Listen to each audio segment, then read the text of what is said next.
Hello hello hello welcome back to zoology chronicles. पिछले lecture में हमने देखा था कि किस टाइप से डायरेक्ट ट्रांसपोर्टेशन वर्क करता है, किसमें, एक्टिव ट्रांसपोर्टेशन में। ओके, आज के लेक्चर में हम इनडायरेक्ट को समझेंगे। पिछले लेक्चर में क्या देखा था कि एटीपी डायरेक्टली बाइंड कर रही थी किसी भी चैनल के पंप पे, और यहाँ पे अब इनडायरेक्टली कैसे बाइंड करती है एटीपी वो देखते हैं। Okay, it uses the downfall of an ion to pump some molecules or ion against its gradient। यानी अब ये क्या कर रहा है, डाउन, जैसे डाउन हिल मूवमेंट थी, तो डाउन हिल मूवमेंट में जैसे क्या हो रहा था कि आयन का हायर कंसंट्रेशन जो था उससे लोअर कंसंट्रेशन में ट्रांसपोर्टेशन हो रहा था।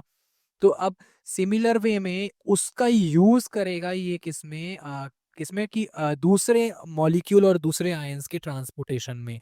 यानी अब यहाँ पे कौन सी कंडीशन अपने हमें देखने को मिलती है, यहाँ पे हमें वही कंडीशन देखने को मिलती है जो हमने पोर्टेशन सिस्टम जो देखा था। कौन कौन से पोर्टेशन सिस्टम देखे थे हमने हमने देखे थे सिम्पोर्ट, यूनिपोर्ट, एंटीपोर्ट, ये सारे जो पोर्टेशन सिस्टम देखे थे, तो वो सारे इसके अंदर वर्क करते हैं। Driving ions is usually sodium ion.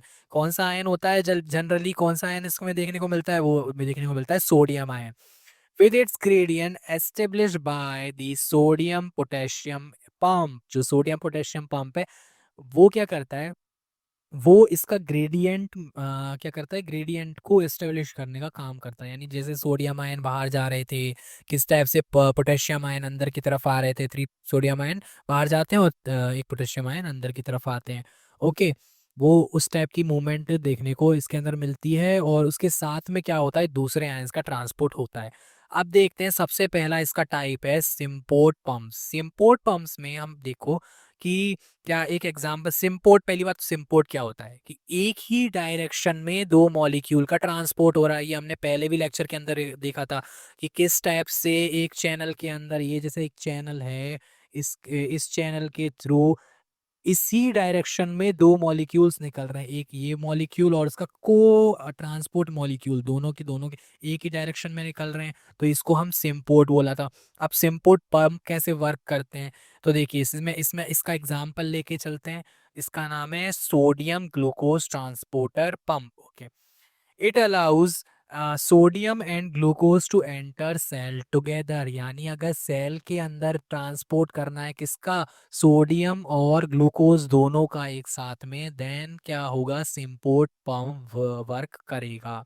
Sodium flows down their concentration gradients. Sodium flow down their concentration gradient while glucose pumped up their concentration gradient। यानी डिफ्यूजन के थ्रू क्या हो रहा था कि सोडियम सोडियम सिम्पोर्ट पंप है, तो sodium क्या हो रहा था, अपनी कंसंट्रेशन ग्रेडियंट के अलोंग वर्क कर रहा है। वहीं ग्लूकोज जो है वो अपनी कंसंट्रेशन ग्रेडियंट के क्या कर रहा है, up up there concentration gradient यानी अगेंस्ट वर्क कर रहा है। अब यहाँ पर क्या हो रहा है कि later the sodium is pumped backed out of cell. अब सोडियम पंपिंग कैसे होती थी, अगेंस्ट देयर कंसंट्रेशन ग्रेडियंट। अब जैसे ही का सेल में सोडियम का, क्योंकि अंदर की तरफ आ रहा था सोडियम अपनी कंसंट्रेशन ग्रेडियंट के अलोंग, तो अब ज्यादा अमाउंट में जैसे ही सोडियम हो गया सेल के अंदर, तो उसको पंप करने का बाहर की तरफ क्या कौन काम करेगा, वो काम करेगा सोडियम पोटेशियम एटीपीएस पंप। तो यहाँ पे एटीपी की रिक्वायरमेंट हो गई किसके वर्क के लिए, सिम्पोर्ट टाइप ऑफ पंप के लिए। Okay, sodium glucose transport used actively in the transport glucose out of the intestine। अब इंटेस्टाइन से बाहर निकालना है हमें ग्लूकोज, तो क्या होगा कि ये जो सोडियम आयन है वो सोडियम पोटे जो ग्लूकोज ट्रांसपोर्ट सिम्पोर्टर जो पंप हैं वो वर्क करते हैं। और इसके अलावा किस में वर्क करते हैं कि also out of the kidney tubules से बाहर निकालने के लिए, कहाँ पे, ब्लड में अगर हमें वापस से ग्लूकोज का ट्रांसपोर्ट करना है, ग्लूकोज को बाहर निकालना है, तब ये वर्क करते हैं।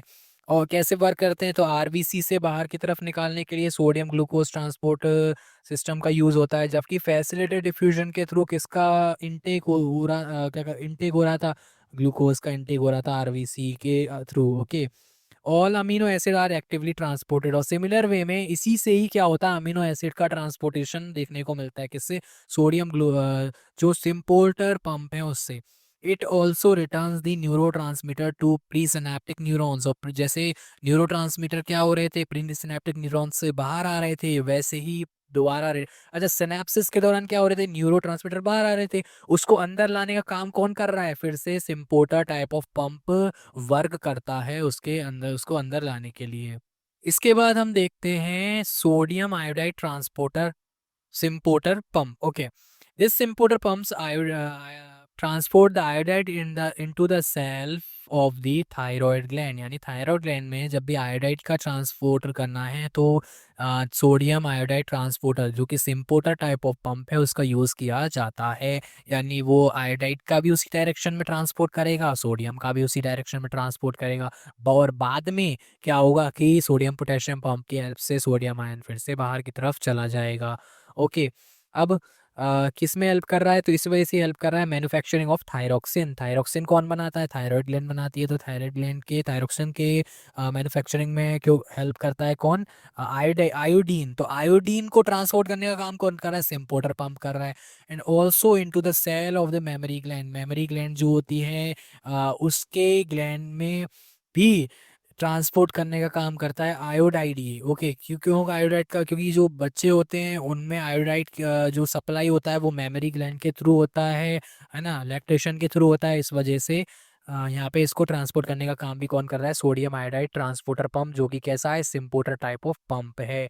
The permease is encoded by the lac operon of Escherichia coli that transport lactose into the cell. अब सेल में लैक्टोज का ट्रांसपोर्ट करना है, तो लैक्टोज के ट्रांसपोर्ट में भी कौन, sodium iodide transportation pump help करेगा, जो कि एक्चुअल में क्या है कि जो लैक ओपेरॉन होता है, लैक ओपेरॉन को हम ओपेरॉन मॉडल के अंदर फर्दर पढ़ेंगे जब हम जैसे मॉलिक्यूलर बायो पढ़ते हैं तब उसके अंदर। Okay, the permease is encoded, तो परमीज को जो है वो एनकोड कौन करता है, परमीज को लैकोपेरॉन करता है, जो कि ट्रांसपोर्ट करता है किसको, लैक्टोज को सेल के अंदर। ठीक है, इसके बाद आता है एंटीपोल्ट पंप। अब जैसा कि हमने पहले लेक्चर किया, पहले भी देखा था कि एंटीपोर्ट होता क्या है, सिम्पोर्ट यानी सेम डायरेक्शन में ट्रांसपोर्ट कर रहा है मॉलिक्यूल को, एंटीपोर्ट में क्या करेगा, जस्ट इसका अपोजिट यानी अपोजिट डायरेक्शन में ट्रांसपोर्ट करेगा। एक मॉलिक्यूल बाहर जाएगा, उसका को ट्रांसपोर्ट मॉलिक्यूल क्या होगा, अंदर जाएगा सेल के। अब देखो, in antiport the driving ion again usually sodium, कौन सा आयन है, यूजुअली सोडियम ही है ना, तो अब यही ड्राइव करता है इसको। ओके, नेक्स्ट इसका एग्जांपल है calcium ion are pumped out of cell by sodium drive in antiport pumps. यानी कैल्शियम आयन को अगर सेल से बाहर निकालना है तो हम सोडियम ड्रिवन जो एंटीपोर्ट पंप्स है उसका यूज होता है सेल के अंदर। ओके, अब इसको हम समझते हैं कि एंटीपोर्ट पंप्स इन, ठीक है, यानी अब देखो पहले तो इसको इसको देख लो कि सोडियम आयन को अगर हमें सेल से बाहर, सॉरी, हमें कैल्शियम आयन को बाहर निकालना है सेल से, तो सिमिलर वे में सोडियम आयन बाहर निकलने चाहिए किस, एंटीपोर्ट के थ्रू। एंटीपोर्ट के थ्रू क्या हो गया कि सोडियम आयन बाहर निकलेंगे और कैल्शियम आयन अंदर की तरफ आएंगे। वहीं अब एक और एग्जांपल देख लो, antiport pumps in the vacuole of some plants harness the outward facilitated diffusion of the protons. अब देखो, है ना, तो ये इसकी दो कंडीशन होती है, जैसे फैसिलिटेटेड डिफ्यूजन के थ्रू आउटसाइड मूवमेंट होती है प्रोटॉन्स की, किसके किसके थ्रू होती है, तो वो H+ एटीपेस जो पंप है उसके थ्रू होती है। ठीक है, ये क्या है, फैसिलिटेटेड डिफ्यूजन का एग्जांपल है। अब हम एंटीपोर्ट पंप्स की बात करें तो एंटीपोर्ट पंप में क्या होता है कि वो टू टाइप से होता है, तो है ना, तो ट्रांसपोर्ट कैसे होता है कि to to the active invert transport of the sodium ions. यानी इनवर्ड तो क्या आएंगे, सोडियम आयन, और आउटवर्ड क्या जाएंगे, प्रोटॉन्स जाएंगे, तो इस टाइप से ट्रांसपोर्ट हो सकता है। अब देखिए, this sodium proton antiport pumps enable the plant to sequester sodium ion in in its vacuole. Okay, तो वैक्यूल के अंदर क्या होगा कि उसको एनेबल कर देगा, यानी अंदर की तरफ सोडियम आयन जो है वो क्या होंगे, अंदर की तरफ आने स्टार्ट हो जाएंगे, जबकि बाहर की तरफ कौन, प्रोटॉन्स आना स्टार्ट हो जाएंगे, है ना। उसके बाद इसका यूज़ कैसे किया जाता है, ट्रांसजेनिक टोमेटो के अंदर किया जाता है, जिसमें over express their pump are able to thrive the into the salty soil. Salty soil के अंदर क्या होता है, सोडियम आयन बहुत ही ज़्यादा होते हैं, तो सोडियम आयन क्या होंगे, वो अंदर की तरफ आना स्टार्ट हो जाएंगे वैक्यूल के अंदर, और बाहर की तरफ कौन आएंगे, H+ आयन बाहर की तरफ जाना शुरू हो जाते हैं, जिसकी हेल्प से सर्वाइव कर पाता है कौन, ट्रांसजेनिक टोमेटो, है ना। ट्रांसजेनिक टोमेटो, और कन्वेंशनल जो टोमेटो होता है नॉर्मल, वो इसके अंदर वर्क नहीं कर पाता सॉल्टी सॉइल के अंदर, ठीक है, इसी वजह से वो डेड हो जाता है।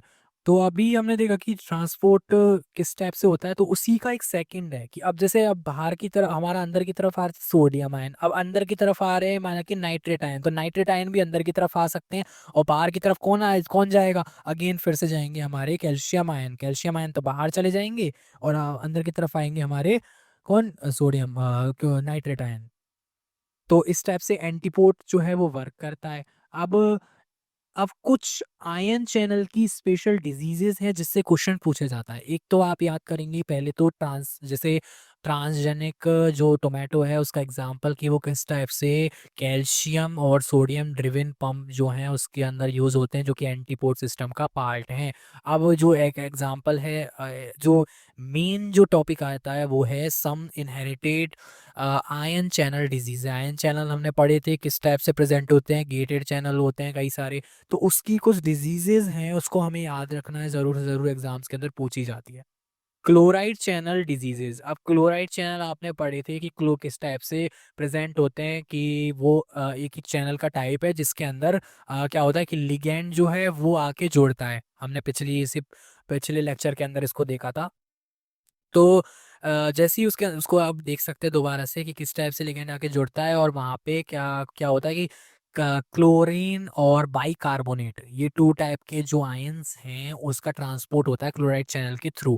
अब क्लोराइड चैनल माना कि उसमें मिसफंक्शनिंग हो गई किसी जेनेटिक डिसऑर्डर के कारण, तो अब उसका इनहेरिटेंस, इनहेरिटेंस का मीन्स जो पेरेंटल जो है पेरेंट्स हैं उससे किस में आ रही है, वो आ रही है हमारे प्रोजेनी के अंदर सेम डिजीज। तो अब सेम डिजीज आ रही है तो कैसे, इसका कुछ एग्जांपल जैसे सिस्टिक फाइब्रोसिस है, सिस्टिक फाइब्रोसिस में क्लोराइड चैनल जो है वो डिसफंक्शन करने लग जाते हैं, ये हमने पहले भी देखा था इसका एग्जांपल सिस्टिक फाइब्रोसिस के बारे में। ओके, और क्या होता है, किडनी स्टोन्स, कई टाइप के किडनी स्टोन्स इनहेरिटेड होते हैं, यानी कि जो है अनुवांशिक होते हैं एक तरीके से, caused by the kind of chloride channel. एक टाइप के क्लोराइड चैनल है जिससे ये ड्राइव होते हैं, जिसके अंदर क्या होता है, सिस्ट का फॉर्मेशन हो जाता है, स्टोन्स का फॉर्मेशन हो जाता है किडनी के अंदर। क्यों? क्योंकि बाहर की तरफ ट्रांसपोर्ट नहीं हो रहा है किसका, क्लोराइड का, और किसका ट्रांसपोर्ट नहीं हो रहा है, और जो भी एसोसिएट आयन है उसका ट्रांसपोर्ट नहीं हो रहा है। ओके, किसके कारण, कोई जेनेटिक डिसऑर्डर के कारण। ओके, पोटेशियम चैनल डिजीजेस, कुछ पोटेशियम चैनल डिजीजेस ऐसे।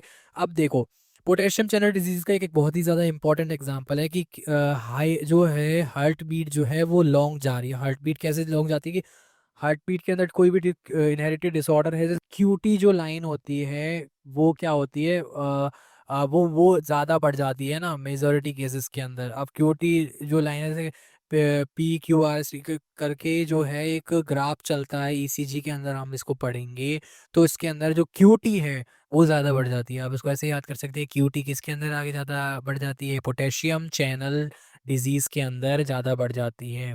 ओके, और ये किसकी वजह से क्या होगा, हार्ट बीट के अंदर कई सारे चेंजेस आएंगे, ECG के अंदर चेंजेस आते हैं। Okay, a rare inherited tendency to epileptic seizures in the newborn. Newborn के अंदर क्या होता है, सीजर्स यानी दौरे पड़ने लग जाते हैं। कई इनहेरिटेड डिजीज है, पोटेशियम चैनल जो है वो बंद हो जाता है जिसकी वजह से ये देखने को मिलता है। इसकी वजह से क्या होता है, नर्व ट्रांसफर के अंदर बहुत ही ज़्यादा दिक्कत आती है और अचानक से दौरे पड़ना शुरू हो जाते हैं। Several type of inherited deafness, deafness यानी बोल नहीं पाता कोई भी, तो उसको उसको बोलते हैं डेफनेस। डेफनेस क्रिएट होती है, कई सारे जो चैनल्स हैं वो ब्लॉक हो जाते हैं पोटेशियम चैनल्स, जिसकी वजह से ये देखने को मिलती है। जो भी क्या है, इनहेरिटेड आयन चैनल डिजीज है। क्या है, इनहेरिटेड आयन चैनल डिजीज है। इसका एक लास्ट एग्जाम्पल है सोडियम चैनल डिजीज, और लास्ट एग्जाम्पल नहीं बोलेंगे, एक जो हम पढ़ने वाला एग्जाम्पल है वो है सोडियम चैनल डिजीज, जिसमें क्या होता है, inherited tendency to certain type of muscle spasm. कई सारे मसल स्पाज्म देखने को मिलते हैं जो कि इनहेरिटेड होते हैं, वो किसका एग्जांपल है? सोडियम चैनल डिजीज़ का। जैसे एक टाइप और है जिसका नाम है लिडल सिंड्रोम। लिडल सिंड्रोम जो है उसके अंदर क्या होता है, अब जैसे sodium transport out of the kidney because of mutant sodium channel leads to elevate the osmotic pressure of the blood and the resulting hypertension. अब क्या होगा कि जैसे सोडियम है, सोडियम क्या होगा, सोडियम जा रहा है इस चैनल के थ्रू बाहर की तरफ, सोडियम क्या है इससे आउटसाइड जा रहा है। अब सोडियम तो बाहर निकल गया, अब इसकी वजह से क्या होगा, यहाँ पे सॉल्यूट कंसंट्रेशन बढ़ रही है। सॉल्यूट कंसंट्रेशन जैसे ही बढ़ती है तो क्या होता है, ऑस्मोटिक प्रेशर इंक्रीज होता है। अब ऑस्मोटिक प्रेशर जैसे ही इंक्रीज होगा तो आप जैसे किडनी है तो किडनी क्या करती है, वो फिल्ट्रेशन का काम करती है और वो क्या करती है, ब्लड के अंदर उसको डालने का काम करती है, किसको, वाटर मॉलिक्यूल्स को। वाटर मॉलिक्यूल्स कहाँ है, बढ़ने शुरू हो जाएंगे। वाटर मॉलिक्यूल्स हमारे जो ब्लड है, ब्लड स्ट्रीम में वाटर मॉलिक्यूल्स बढ़ने लग जाएंगे। अब बढ़ने लग जाएंगे तो कैसी कंडीशन हो जाएगी, वो हो जाएगी डाइल्यूट ब्लड कंडीशन। अब डाइल्यूट ब्लड कंडीशन क्या करेगा कि हाई बीपी के लिए रेस्पॉन्सिबल होगा। ब्लड प्रेशर क्या होगा, बढ़ने लग जाएगा। तो हाँ, जैसे ही ब्लड प्रेशर बढ़ेगा वैसे ही क्या होगा कि कई सारी प्रॉब्लम आने लग जाएगी, जिसको बोलते हैं हम हाइपरटेंशन कंडीशन। तो ये कुछ टाइप की डिजीजेस थी जो बहुत ही ज़्यादा इंपॉर्टेंट है चैनल से रिलेटेड और पूछी जाती हैं लगातार कंटिन्यूस कॉम्पिटिटिव एग्जाम्स के अंदर। आप इसको पढ़ सकते हैं, याद रख सकते हैं। वैसे बीएससी और एमएससी के अंदर ज़्यादा नहीं पूछी जाती, बट कई सारी कॉम्पिटिटिव एग्जाम्स के अंदर ये देखने को मिलती हैं ये इस टाइप से। और इसको हम डिस्कस करेंगे, कई जो क्वेश्चंस करेंगे उनके अंदर भी हम इसको पूछेंगे कि किस टाइप से ये कई कई सारे सिंड्रोम्स हैं, वो सिंड्रोम किसके चैनल से रिलेटेड हैं, किससे एसोसिएटेड हैं। तो इसको याद रखना और ज़रूर से ज़रूर पढ़ना है आपको। Okay, thanks for watching. Next lecture के अंदर हम क्या देखेंगे, वो देखेंगे एक टाइप ऑफ, एक ट्रांसपोर्ट और रह गया है। कौन सा ट्रांसपोर्ट हमने स्टार्टिंग में देखा था, कौन सा, एक था पैसिव ट्रांसपोर्ट, एक था एक्टिव ट्रांसपोर्ट और तीसरा रह गया था हमारा वेस्क्यूलर ट्रांसपोर्ट। ठीक है, नेक्स्ट लेक्चर के अंदर हम वेस्क्यूलर ट्रांसपोर्ट को पढ़ेंगे। तब तक के लिए bye and thanks for watching.